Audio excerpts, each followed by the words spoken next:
High, আমি তিথি। Hello guys, তোমরা কেমন আছো? আশা করি সবাই অনেক ভালো আছো। আর আমিও অনেক ভালো আছি।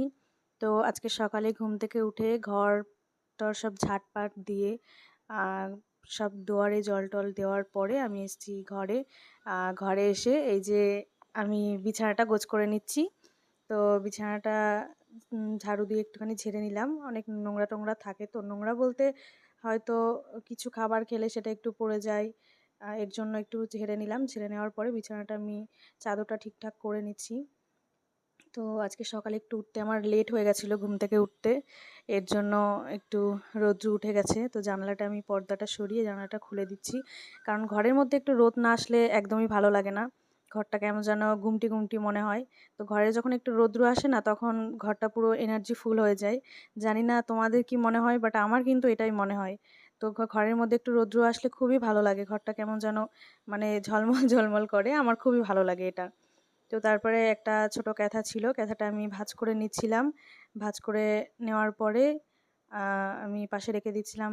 ক্যাথাটা সেইভাবে লাগে না, যদিও এখন গরম, তো মাঝে মধ্যে ঝড় বৃষ্টি হলে যে ঠান্ডাটা পড়ে না, ওই ঠান্ডার সময় একটুখানি গায়ে দিতে লাগে আর কি। এর জন্য সাইডে রেখে দিই। তো বালিশগুলো আমি মানে ভালো করে ঝেড়ে একটুখানি রেখে দিলাম। তো রাখার পরে আমি সোফাটা একটুখানি ঠিক করব। এর জন্য যে সমস্ত জামাকাপড়গুলো ছিল, জামাকাপড় বলতে ২-৩টা জামাকাপড় ওখানে ছিল, এর জন্য আমি সরিয়ে দিচ্ছিলাম ওটা।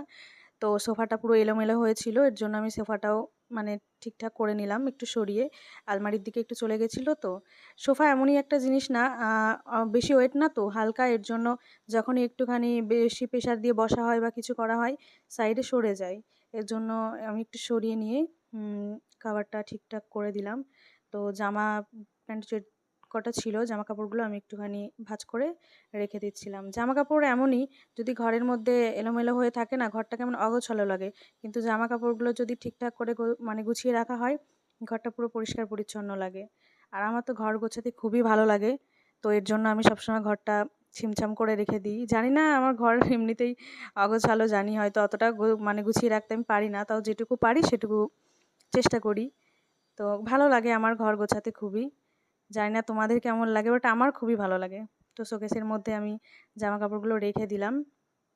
তো রাখার পরে এবার আমি ঘরটা মুছবো, এর জন্য প্রস্তুতি নিচ্ছিলাম। তো কাজের মেয়ে তো আসেনি আজকে, এর জন্য আমাকে এই ঘরটা মুছে নিতে হবে।